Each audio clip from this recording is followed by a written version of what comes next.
Hello, everybody. I hope you're doing great. Great question. You're going to love the answer as well. Just got a message from someone from New Zealand, and the person asked the question that have been asked to me a few times, and they say, Chico Lopez, why are you the best dogman? What make you the best dogman? And the question is absolutely fantastic. I'm going to reply the question on this video because it's a little longer to just type it and answer those questions. So for the person from New Zealand that sent the question, thank you very much. You can always send me questions through WhatsApp and I try to answer them through video. So here we go. It is simple and it's complex at the same time. And in life, everything that's competitive, it can be measured on the process of competition. One thing that a lot of people do not know today is that at the core of the American Pit Bull Terrier, the apbt, the pit bull, the real pit bull, that dog that comes from the 1800s, that was imported into America somewhere in the 1700s and 1800s from the old continent, and in America got a process of development to make the dog better. And it was not by a standard, it was by a process of framework.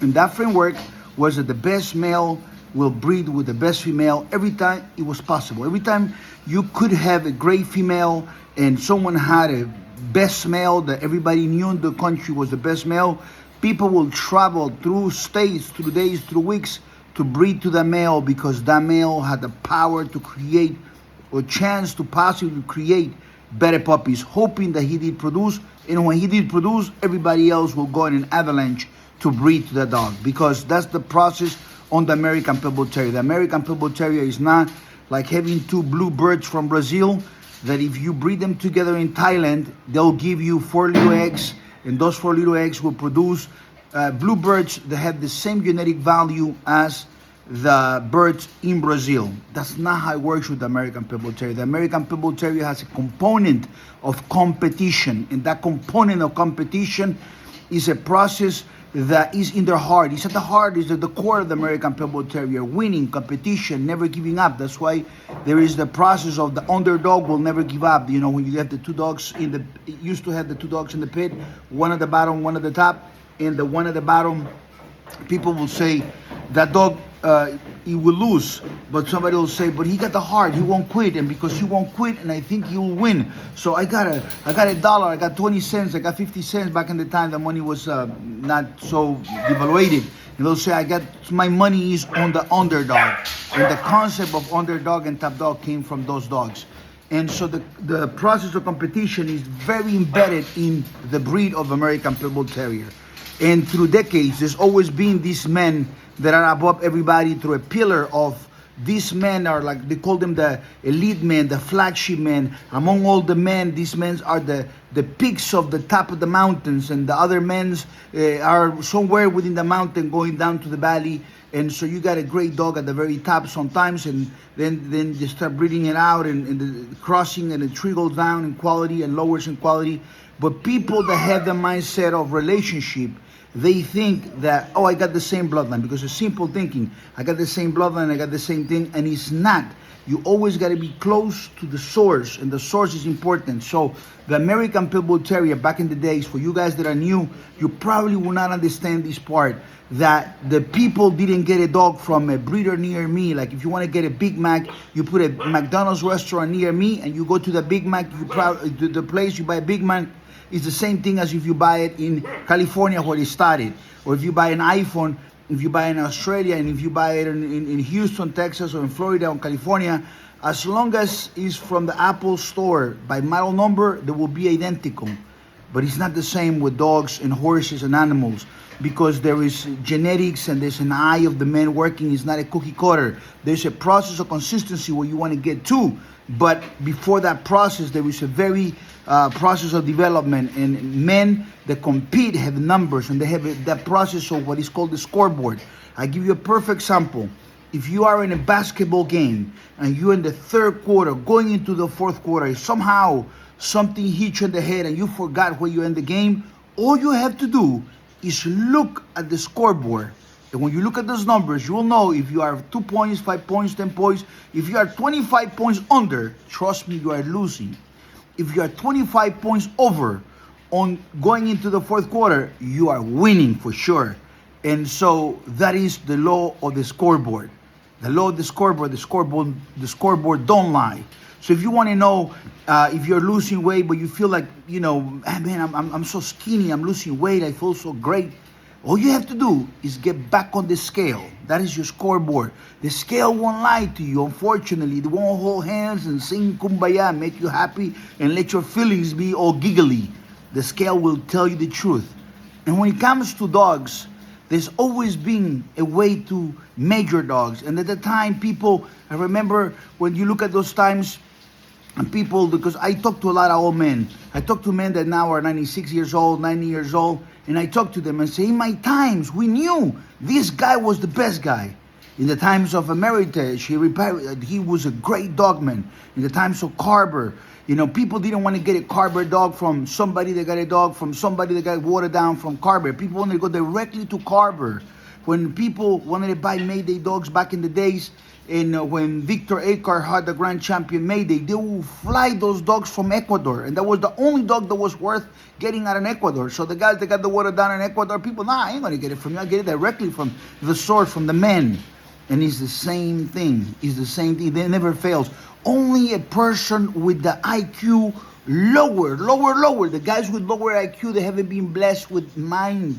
Those guys, they have no understanding. They live in oblivious. They live in a limbo, and they make those kind of dummy decisions because we are not equal. Because the sense of equality is a lie, and the American Pit Bull Terrier destroys equality.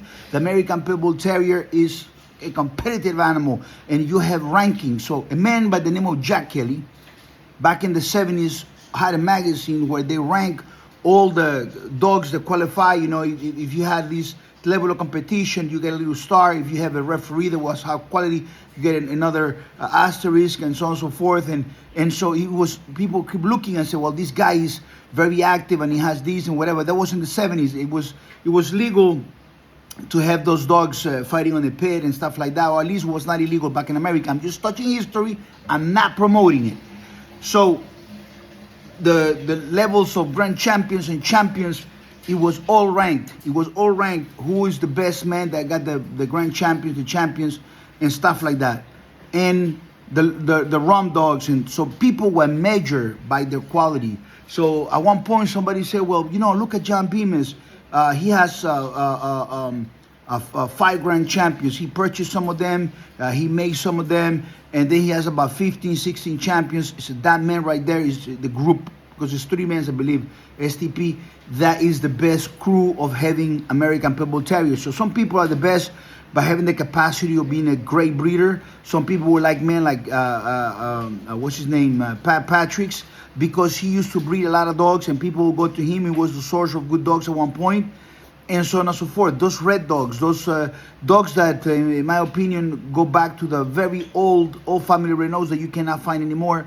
The best ones struggled into the game dogs of America, and those dogs started to build litters where the best dog and the little black dogs, it was the red dog, and the red dog always shine, and they triggered. So at one point back in the 70s and the 80s, it was presence that there were the dogs from Red Boy, Tombstone Baldy or Red Boy Jacko, and then the buck skins as well with the Honey Bunch dogs, created a tally tale where you can see who's the top run female, the top run female. And then some people play games. They brought the little black dog and they jacked the numbers and started sending fake reports from Japan and so on and so forth. But you can always measure a man by his numbers. And in America, and some people that are not too smart, they measure a man by popularity. You understand? So that somebody is very popular. Why is this guy popular? Is he popular because he's selling dogs to a lot of people at a very cheap price? Because all the hood can afford his dogs? And so there's some people that are very popular because they're selling hundreds, 10,000 dogs a year, just to throw a number, very crazy number. And they're breeding all these dogs. And people are like, oh, I like this guy, I like this guy. Every one that they bought a puppy becomes a quack box, a quack box. And that person is popular. I am not that guy. There are some guys like that. They actually never made a single grand champion, a single champion, anything great for the breed themselves, other than I'm breeding dogs and I'm providing dogs for the low-level people in America to breed dogs and fight dogs. I'm not that guy. I'm the opposite. I decline the breeders the kennels, the thugs, the criminals, the rapists. Well, they're attracting the guy that just came out of jail so he can start building up his yard, because there's many of them that go to jail, and when they come out, like, I'm trying to build back my yard. Not me, homeboy. Not going to help you build up your yard. I'm looking for the doctor, the lawyer, the engineer, the person that's going to come out and do great things for the dog. My dog does not need a kennel or a breeder to make the dog. The dog is a product that was created by a process that I have, and this process created the best dog. So when you start looking at my body of work, back in the 90s and the 2000s, living in Brazil, traveling the world, from Brazil, building all those great dogs like Global Grand Champion Ciega the Great, Global Grand Champion Chilindrina, Global Grand Champion Copperhead, Global Champion Carmela Soprano, Global Champion the Bagman. When you start going through all those dogs, this guy got at least 200 title dogs, all the Ram dogs, all the different numbers, all the dogs of the year. You look at the dogs of the year, and somebody can trick a magazine and stuff like that. But when you look at dogs that is undeniable, the dog is absolutely everybody in every country, whether they were in Mexico, they were in Europe, or they were in China, they knew this dog was the best dog. Ciega the Great, for instance, or Chilindrina, the best dog in Mexico and stuff like that, and travel to Europe and all the place. And it's like, man, this dog is absolutely astonishing. It's a different animal. When a man can produce like that, and then you use the rule of compare to what? You start to compare Chico Lopez with that guy, say, well, Chico Lopez got so many dogs of the year. This is a big place right here. He's producing consistently great dogs, and they all come from some buck combinations, or some buck with red boy, or some buck with honey bunches, specific red boy. Not every red boy, not every honey bunch. And they start to produce a family dogs called the Golden Vein. Those dogs were not allowed for the people to buy them. The breeders couldn't buy them. They were not allowed to get those dogs. And when I finally decided that I was retired and I wanted to have dogs that will be great for people, it was a very difficult process for me. When the first puppy left, I literally cried. I couldn't sleep that day. It was very difficult for me because I was in Brazil working, going around the world, and I said, I can't do that. I can't let one of these dogs at this level go. But he was going to homes, like, pets. And he said, Chico, but how can you make these dogs pets? These dogs are too aggressive. No, the dogs that you have, the dogs that you know are aggressive, they're not my dogs. I always give preference to temperament and the dogs being sweet and kind. As a matter of fact, I picked up the dogs and I made them better pets, to a point today that someone will get one of my dogs. I got guys that said, Chico, I am 60 years old. When I was young, I used to hang around with this guy and that guy, and I had this bloodline and that bloodline, and I know this dog and that dog. And for the last 15, 20 years, I don't have dogs, but I found you, and I want to get a dog from you. And when they get a dog from me, they call me back and say, Chico, I wanted my grandkids to have a chance to have some experience that I had with the American Pit Bull Terrier. And I always knew that you were better. I knew this much. But I thought that you put too much salsa to your tacos. Like you boosted a little bit because you are biased to your dogs. And you only want your dogs and nobody else's. And I thought your dog was good, but not as good as you advertise. And now I can tell you, Chico, your dog is a lot better than what I thought. Your dog is definitely a lot better. It's kind of hard to describe, so you didn't put enough salsa to the tacos. The dogs are great. So yes, great dogs, great puppies, great adult dogs. They love humans. They're not aggressive. They don't have bullies on. They don't have Chinamen in them. They don't, maybe very, very far where I don't see it. They don't have those dogs. But nobody has honey bunch, and honey bunch is the, people like to argue. They love to argue. And the honey bunch come from Bullison. My dogs are super, super cool. No Zebo, no, and that's why I don't want to work with nobody, because I don't want the expertise. I don't want what they believe is right. I don't want their ideas. I want Chico Lopez ideas. And when you start to measure who I am, you'll discover that I'm better than everybody. And that's what matters. 123pitbulls.com. I don't sell dogs to everybody. I didn't make this video because I want you 100 guys walking through the door. I don't need that. I already have 100 guys walking through the door, and I decline them. What I'm attracting, what I'm looking for, is great level people, the highest level, highest human being quality. I had a lady came all the way from Finland. She's a doctor, a lawyer. I'm sorry. Her husband is an accountant, and they have their own company. They have a Peruvian dog, and the one that had the best American Pit Bull Terrier. And when they got the Peruvian dog, they do whatever they had to do to get the Peruvian dog in Finland. So they said, I want to get the best dog. I want to come and meet you. And I figure out they're not scumbags. They're good people. I said, you can come. And they came over, and I met him, and we had a good time. We went out for dinner with Thais, my wife, and they picked up a puppy that is absolutely amazing. Picture this. Picture this. Do your homework. Father, global grand champion at Toast from Busha, son of mechanic Buck Rum, global champion. Amazing bloodline. Bred to a daughter of Bachman and Siega the Great called Megan Kelly. And that's what they got. The only male I had, I let them have it. They pay me well for the dog, but I let them have it. And you know how many low-life backyard breeders, kennels in America will die, will literally die, will cut both of them testicles to have that dog? And I decline them. All the time, decline. Don't need him, don't want him. They already did what they had to do, and they all failed. Failed projects are not something that I'm looking for. And I'm not looking for brand new projects either, because the world changed. And so we are the apex of the breed. And when you reach to the top of the mountain, it's not flat. You already went up. Things will start to go down, because what is needed to continue to do this without my genetics, even for me today, it will be impossible. With everything that I know today, for me to start is impossible. Everything is broken, everything is gone. Times change. The humans change, the people change. I came from a time of macho men. You know, we will walk in Honduras and somebody will say the word that I don't want to say here, but they say this man sleeps with men, and we'll grab stones and try to stone them. Today they give them prize medals and rewards. It's different times. You understand? Different times. And so the men that build the dogs are necessary to be hard men, tough men, understanding. And you have a problem. There's three different types of people.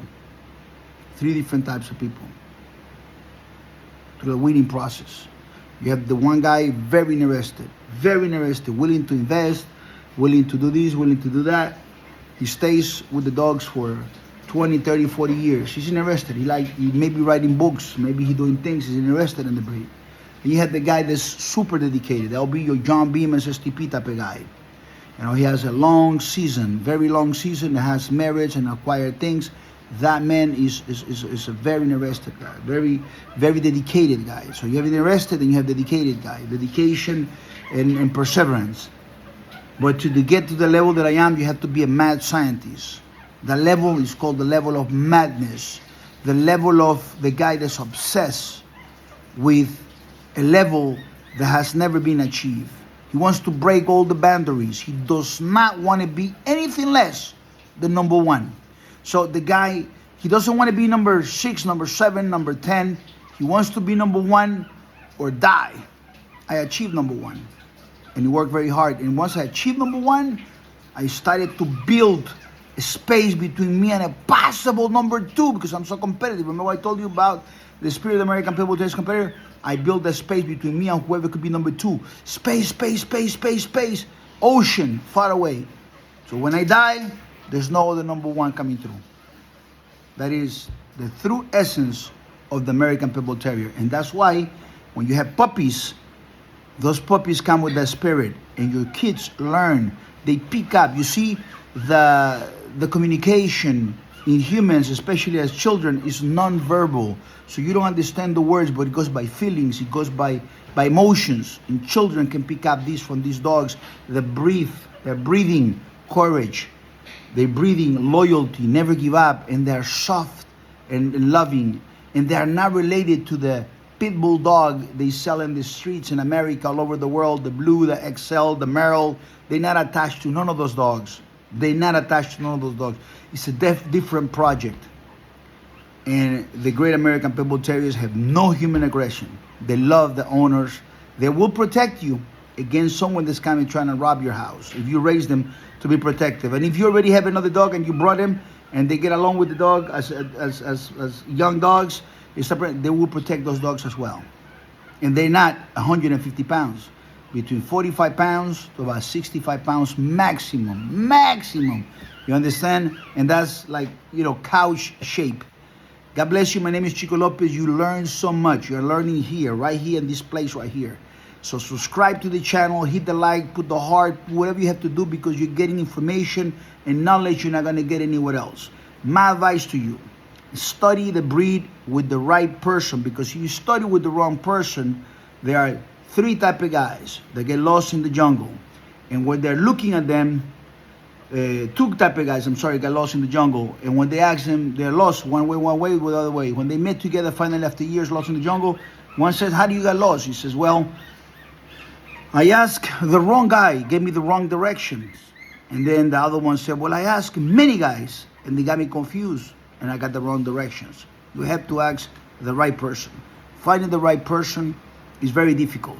And that's why I wanted to give you this gift. I wanted to save your generation, or at least a few of you, to know and respect the American Pit Bull Terrier. At the ending of the life of the apex of the American Pit Bull Terrier, I want the American Pit Bull Terrier to have dignity, to have respect, to be remembered as the great dogs they were capable of being, but they are pets and they're super pets, in that they were not stuck to the chains of a swamper, of a lowlife in America or somewhere around the world, walking on their feces and fighting. I didn't want that. I want the dogs to have a good, clean ending as the breed. I want them to be family pets and make children happy and positive. They're the great men of the future. Instead of having a Labrador or a Poodle Doodle, whatever they call those dogs, they can have an American Pit Bull Terrier. They can tell their children, there was a great dog called the American Pit Bull Terrier. Today you see them, they look alike, they're a little bit watered down. But I had a pleasure to have a direct dog of a Chico Lopez. My father bought it for me, and I'll never forget it. Here are the pictures of me and my dog as a kid. And that dog inspired me to be a real man, be successful, have manhood, and be a positive man that can help society. That is my mission, to leave the breed with something special that nobody else brought it in a collective effort to make the American Pit Bull Terrier greater and to save the name that is on the mud, because the old timers didn't protect it. They sold dogs to everybody with $1 and destroyed the breed. My name is Chico Lopez. I'm going to eat the food that was cooked by Thais Lopez the Great. And I want to say, guys, thank you so much. Love your dogs. Even if you don't have a real American Pit Bull Terrier, love the dog. Feed it well, raw meat, and do the right thing. But if you're going to get a dog, study it very well. And I hope you're a man of quality, and one day we can work together. But if we don't, at least you learn with us. I don't produce many dogs, and I want the best people. I'm still selecting. I used to select dogs. Today I select people and select dogs as well. God bless you. Take care. Chico Lopez, the best friend that the American Pit Bull Terrier ever had. Thank you. Bye-bye.